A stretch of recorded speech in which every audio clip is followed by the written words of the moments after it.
Virginia. I mean, Glenn Youngkin. The votes for Zohran are going to come after 9. We are going to the watch party, the election party, about schools and Zohran's election party. He's walking so fast. Why is he walking What's up, man? How are you? How you doing?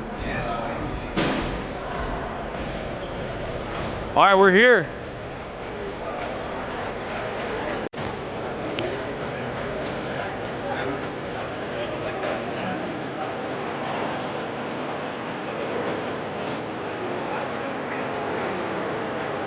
Let's go see where we can find Ryan Grimm. Okay. All right, we're here at the Zohran election watch party. It's a massive space, massive venue. Oh my gosh. Oh, this is amazing. Hello. I'm with the German press. Hi. How are you? I was wondering. Son needs a collar fix. What? Oh, they want you to fix the back of your collar. Oh, okay. Well, that's what you guys were talking about? Sorry. I know, I don't want to. No, we're live right now, but it's fine. Are you? Yeah. Go ahead. I just wondering if I could interview you for German Yeah. press. For which one? It's the German press agency, it's the German AP. So I'm kind of interested in like the way in which Zohran's campaign is like hitting internationally and like what you Yeah. Yeah. So my question would be to you, Zohran has been having a run.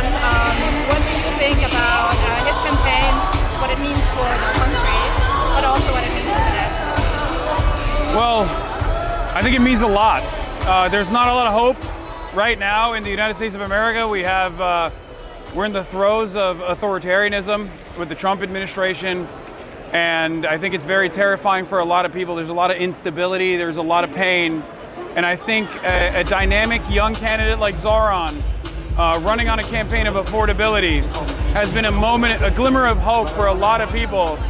I mean, I'm live every day, and I have an international audience today because there are people not only all around the country, but all around the world that are looking to the New York mayoral election for some sense of hope to see if America will move in a more positive direction, one that actually focuses on the working class rather than the elite capture that we've seen from American politicians on both sides up until this moment.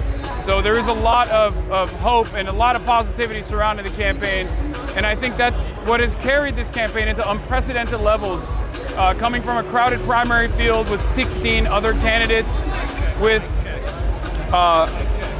a dynastic name like Cuomo coming into the race later on, and then this massive defeat for Cuomo. Hopefully that enthusiasm that carried into the general is something that a lot of people are paying close attention to. Both people that are looking for a sense of hope, but a lot of very wealthy, very powerful people are also paying close attention to this campaign and how it turns out, what the results look like tonight. And how do you think, what could like a German left wing learn from Zohran's campaign? Focusing on the material harms that everyday workers are struggling with should be the primary focus of any serious left candidacy, any serious left flank party, whether it be, I think it's Die Linke, right? Whether it be Die Linke or any other party, they must have an uncompromising focus on affordability. If not, we see parties like AfD and dangerous right-wing parties, reactionary parties, fascist parties actually come back into positions of power and focus on dangerous narratives surrounding immigrants and all these other issues, when in fact the reason why people are feeling a sense of anger and resentment is because their public transit is no longer the same as it was, a couple generations prior. They have no hope that they can retire at a reasonable age. Affordability is completely out of control, that people have a hard time paying rent. People have a hard time getting an honest wage that can carry an entire family. Taking an interview with New York One? Sure, man. Every time I see you, you upgrade. Like, Yeah, this dude, he was at Astoria with like a hand cam at the rally with the... Wait, you want me to hold it? I'm holding it. You're holding it. Okay, got it. What's up? Introduce yourself. I'm Hasan Piker. All right, spell your name. HasanPiker. All right, Hasan Piker, thanks for talking to us at New York One. Tell us what brings you to the Zohran rally and your thoughts on the race here in New York. Well, I'm here just like everybody else. I'm here to see whether or not Zohran Mamdani pulls through and becomes the next mayor of New York. As a member of the media, that's what I'm here to do. Okay, you're a streamer. Cuomo's used you as a punching bag against Cuomo. What's your thoughts? Yeah, I think he should have probably focused on delivering a discernible platform that would help New Yorkers rather than cry about a random Twitch streamer that happened to do an interview with Zohran Mamdani in the primary when he was polling at 5%. And what's your thoughts on Trump endorsing Cuomo? That is the least surprising thing that happened in this entire election. I mean, we've been saying it. Zohran's campaign has been saying it, and Andrew Cuomo, until the very last moment, duped a bunch of New York Democrats into believing that he was not in the pocket of Donald Trump. And I think it's very disingenuous, but it's of course expected of Andrew Cuomo. That's the reason why he is the disgraced former governor of New York, and hopefully after tonight, his political career will be over for good. The results are going to come out pretty soon. What do you anticipate with the results? I'm hoping, inshallah, praying for a 55% victory for Zohran Mamdani, but who knows? Who knows what happens? All right, my colleague from the Daily News, you got a question? I have a question. Has Andrew Cuomo seized on your comments a lot during your Twitch streams? Do you read any of your jokes and did it create a liability for the campaign at all? Do I regret things that I said? Yeah, like any of the I regret jokes things you that I made. say, and I regret things that I will say in the future as well. I'm a human being, and I'm a Twitch streamer. I'm not a serious political operative by any metric. If Andrew Cuomo decides to present me as some sort of kingmaker, well, he's wrong. I'm just a regular ass dude. But that's probably the reason why I have 70,000 people watching right now, because people want to hear from regular ass dudes as opposed to more buttoned up commentary folk that don't actually represent the interests of everyday citizens. With the President of the United States of America entering the fray and even potentially talking about removing funds illegally from New York that were previously allocated. A lot of very wealthy and very powerful people are terrified, I think. And it's really interesting because what Zohran Mamdani has represented as an outsider's perspective is a guy who's putting working class people first in his campaign. And the very fact that that is so terrifying that you have the likes of Stephen Miller, Donald Trump, Bill Ackman, Elon Musk, numerous billionaires in the United States of America, this scared, this worried, is really interesting to me. It's like, why are you so antagonistic to offering people some modest change, a crumb of affordability, a modest expansion of already existing social safety nets? Why is this so hard to fathom for so many wealthy people? And I think it's because they want to destroy hope. They want to destroy hope within the working class that a better tomorrow is possible, because they do worry. And I think some members in the media as well play a formative role in this process to make sure that people are fearful that if the working class is united, they might be able to advocate for their own best interests. Could you talk a little bit about what Zohran's victory would mean for the pro-Palestinian movement from your perspective? I think that the pro-Palestinian position was a third rail, an untouchable part of American politics for far too long. And I think that's another reason why a lot of people feel threatened, even though Zohran Mamdani advocated at the time boldly for the majority position. This was already, the position that he advances is the majority position that many Americans and the overwhelming majority of Democrats also agree with. And yet, for some weird reason, we don't see that in Washington, D.C. And I always ask myself, why? I talk to politicians all the time. I say, what's going on? I mean, the overwhelming majority of your base of support are very clearly recognizing right from wrong in terms of our seemingly unconditional loyalty to the state of Israel, a foreign nation that demands billions and billions of dollars in weapons transfers, and then also ends up interfering in our domestic affairs as well, in terms of anti-BDS legislation that they advance in 38 different states in the United States of America right now.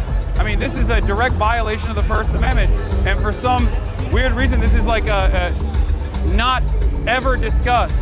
And for the first time ever, a lot of Americans did actually realize that this was a significant problem for them, so much so that I think they rewarded a politician that came out and said, I want to be a mayor of New York.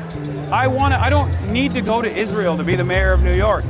And I saw so many apolitical people, so many people that are completely checked out of the political process, turn around and say, yeah, actually, that is very cool that he said that. Why are we asking the New York mayor whether or not he'll go to Tel Aviv or visit Tel Aviv? It's a ridiculous question. Thank you. In terms of anti-Zionism, what role is it to I'm sorry, what did you say? In terms of anti-Zionism, what policies do you want? I mean, what I want is probably very different than what I think a New York mayor can accomplish, but I'm an advocate for boycott, divestments, and sanctions from the state of Israel. It was a very successful movement against apartheid South Africa, and I think Israel is also an apartheid, and I think making sure that Israel has to follow international human rights is a pretty standard demand to make. But I'm not speaking for Zohran, obviously. I'm speaking for myself. I'm a random person with no affiliations to Zohran Mamdani whatsoever, just for the record. Beyond BDS, anything, like, tell me more. I mean, BDS is pretty good, I think. If you were to even remotely accomplish BDS, or if any American politician were to even start entertaining the conversation, I think we would be moving the needle in a pretty progressive direction. I don't want anyone to suffer. I don't want people living in Israel to suffer. But even my anti-Zionist Jewish allies in Israel tell me, look, it's getting to a point where outside pressure is an absolute necessity of this sort in order to make some significant changes here, because unfortunately it's not happening the way things are going currently.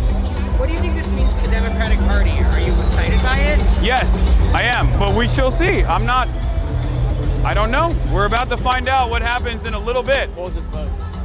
The election, okay, polls are just now closed, so we're about to find out very shortly on whether or not there is some glimmer of hope for the future of American politics, or if we're entirely cooked.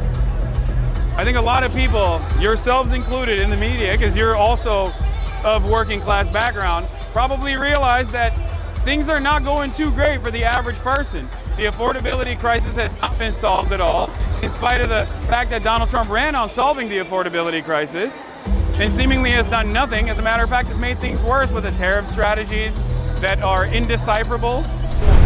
And how do you feel about the fact that he ran as a Democrat? Like, I like it. You like that? Show me why. Show me more. Yeah, I don't care. But ultimately, do you want him to run on the socialist ballot?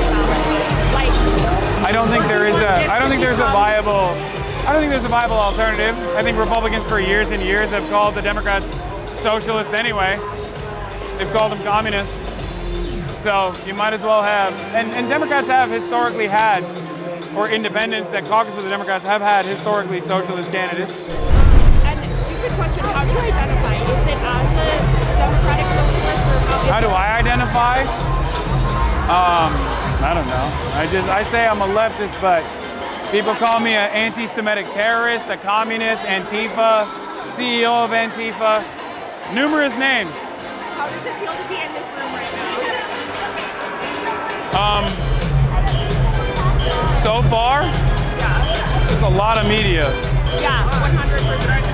Anyway, okay, thank you. I want to say hi. What's up, man? How you doing, man? I'm doing all right. You're amazing. Love you. Can I get a picture? Yeah, for sure. Just wanted to thank you for the shout out over there. That was my story about the billionaires. You say they're going to leave. Oh, that was your story? It was my reporting. Yeah, I don't think they're leaving. We'll see. Okay, be honest. You actually think the billionaires are going to leave? I don't know. That's what Bill Ackman said.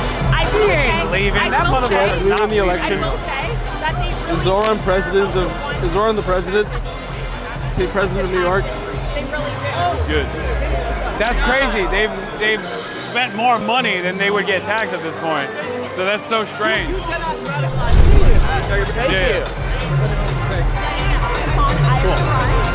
I'm out of court. It's Olivia at the Free Press. Yeah, I know who you are. Oh, okay. I've seen your work on denying the Gaza famine. Oh, how you doing? Hi. But you guys. You did do that though. Okay, well, anyway, I would love to profile you. You know who I am? For the Free Press? You already have profiled me. You called me the handsome face of terror apologia. Not you, but your outlet did. Which, by the way, I did not have an issue with at all because they used a handsome photo. So it was cool. Well, anyway. I literally, I put that article on as one of my favorite articles anytime someone asks. You can just like hold on to a shred of hope for once when things are truly awful and repulsive. Well, they might be going that way. Did they call it? You are a huge representative of the progressive movement. Obviously, this election is not happening in a silo. There are elections like this in Seattle and Albuquerque, which just had results in Minneapolis as well with Omar Fateh. What do you think this means for the future of the progressive movement? Is it are people galvanized ahead of the? I think the base of the Democratic Party has moved far beyond what the Democratic establishment represents. They want more from their candidacies. Zohran is only one example, and it's a very nationally prominent example, but I'm very excited to see what the future holds, because I do think that we should be running outspoken, bold, progressive candidates that center the working class in their politics and in their policy platform in an uncompromising manner, because that is the only way that we are going to be able to build a movement necessary to make sure that this country doesn't turn fascist. I take some notes from you.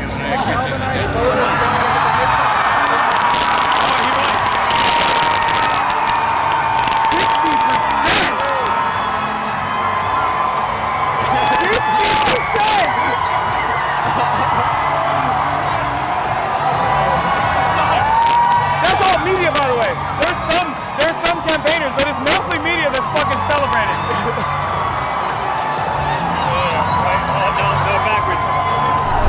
Hasan Piker, we've got you on Breakthrough News again. You've been a famous fixture in this election campaign. I know. How many new followers have you gotten because of Andrew Cuomo? I don't know, but all the grandparents that are furiously Googling Hasan Piker 9/11, I hope you saw all my meat pics. I posted it for you, Grandma. All the grandmas out there. Grandmas for Hasan Piker, guys. You heard That's it right. here. That's right. So you've been covering this campaign relentlessly. You've been mentioning it. You interviewed Zohran. You've been in and out of New York during rallies. He just won. What are your thoughts? I feel ecstatic. I feel electric. I feel like I was banking way too much on this campaign because I was like holding on to it for dear life. I was like, please, something good. I'm not a praying man. I'm Muslim, but I'm not exactly a very good Muslim in general. And I was literally praying. I was like, I can't hear what he's saying. Like, also, he's live on whatever they're saying. Please, So. just a crumb of hope. The feed exists. Listen, also, one thing I love about you is you're funny. Let's and get you're on the really mic, great bro. at It's streaming, so but you're low also already. smart as hell. Oh, thank you. And one thing, I know you're gonna understand this. I think that a lot of people on the left are sitting here. They're excited. They want to be excited, but they've been hurt by people who've run inside the party like this in the past. So I think this is a moment to reflect on when the day after comes. What should people be doing once Zohran's elected to make sure his policies actually have a fighting chance? They can't just go home. I mean, look, I will use my platform to speak truth to power and to ensure that whatever agenda he has, that is, as long as it's placing the working class first, I will be by his side. I will make sure that I will mobilize to ensure that we get it done. And that same promise goes for every single Democrat. What do you think it means that this guy ran as a socialist and anti-communism didn't work to stop him? That's big. Yeah, I think we are in the heart of the imperial core. This is the country that defeated the USSR, unfortunately. And the reality of the matter is, there's a lot of antagonism. There's no class consciousness in the United States of America. It's one of the things that I try to address every day with my commentary. And I will say this, the conditions have deteriorated so much that everyday Americans, in spite of their lack of class consciousness, are finally arriving at the conclusion that perhaps there is an alternative out there. There is an alternative that focuses on them as opposed to the interests of the billionaires and the millionaires, as opposed to the interests of the capital owners. And I mean, you can't help but notice that. You can't help but feel at least a little bit of excitement around that. And also the significance that he ran on a platform of opposing Israeli genocide. Yeah, I mean, obviously, fuck Israel every day. It's fuck Israel o'clock, and you don't get punished for saying fuck Israel anymore. That's all I'm saying. Hasan, and all like to be like not to be a Debbie Downer. However, what about the issue with the NYPD and keeping Jessica Tisch on as commissioner? She's from a billionaire family who's very hostile. I know. What are we gonna do I'm about definitely worried about that. I'm definitely worried about that, and we will hold Zohran to account as well. If Jessica Tisch doesn't at least promise to deliver on whatever agenda Zohran has. I don't know if it was just a mechanism of like winning the election, if he was trying to just do that, or if he genuinely has confidence in Jessica Tisch. I don't. Personally, I think she is a dynastic name in New York. I mean, her family name is on the side of NYU, you know what I mean? It's very difficult to trust people like that, especially if you are trying to do right by the working class. But we'll see. Maybe she's a class traitor. Maybe Jessica Tisch is actually a class traitor who is going to bring about the revolutionary core within the NYPD, and they're going to actually defend working class New Yorkers against the federal encroachment that is going to take place inevitably. Trump said he will I will be by his side. I will do everything in my power. We will mobilize. We will make sure that his agenda, his working class first agenda, works. All right, here you go. Yeah. What's up? How are you? Good. How are you? Excuse me. Oh my God. This is insane. The amount of anxiety that has been lifted off my shoulders. I was so fucking worried. I was so worried. I know the nerves are peaking from the call. It felt like February in Nevada, where you're like, oh my God, is this happening? And then you're like, oh no. Yeah, is it gonna happen? Yeah, so I'm so glad. I'm so glad it happened. But listen, you know this better than anybody else. The job is only beginning. Oh yeah, this is step one. And look, people keep asking me like, what do you think? Oh, will he be able to get his agenda across? And I'm saying like, look, there are people like myself. We are ready to mobilize to make sure that we apply pressure where pressure is necessary in terms of showing up, in terms of being loud, in terms of making sure that people understand that there are uncompromising values here at play in terms of doing right by the working class. Like, I think it's very important that he succeeds. That's right. So that, I mean, I know it makes your job a lot easier as well as mine to be able to tell for you, your colleagues, to be like, no, it works, right? Because this is something I talked to Rashida about as well, where I was like, are politicians just like cynical, or are they stupid? Do they not see that these are like very popular policies? Yeah, I mean, but we have to prove that we can overcome all of the special interests and all of the money that will pile in. I mean, it's one thing to say that these issues are popular with voters, but it's another thing to say that they are popular enough and strong enough that they can withstand billions of dollars in ads and in what put against you if you stand up for that. And so I think this moment is I feel like the think pieces are already they're already starting. I can see it. Abigail Spanberger won, and they're gonna compare that, and that's great. Like, I'm happy. Whenever a Democrat wins, like I'm the most lived up tonight that I will ever be. I don't want Republicans to win, and that is what a lot of my anxieties were with the campaign early on with Kamala Harris. Like, that was what my frustration was, where it was like, you guys are taking a very risky gamble here, trying to lean into right-wing stuff.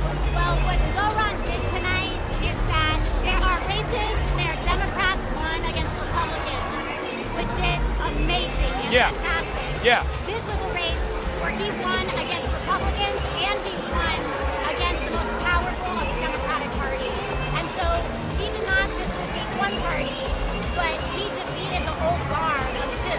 Yeah. And he did it not in a L for Democrats, but he did it because this is what our future needs to be. Look, I People tell. aren't gonna let go. We have to take the reins. Yeah, I tell people all the time. I'm like, listen, if you guys don't want to do this, we will claw it back, and we will pull you, kicking and screaming, to make sure that you do right by the working class, to make sure that we are effectively combating the growing fascist movement in this country, because it is a real, ever-present danger. And I don't think a lot of people who've grown far too comfortable in their position of power recognize the imminent threat that is the second Trump administration. And I think it's good. It's not good. It's not only good policy, it's good politics. 6 years prior to ever meeting Zohran.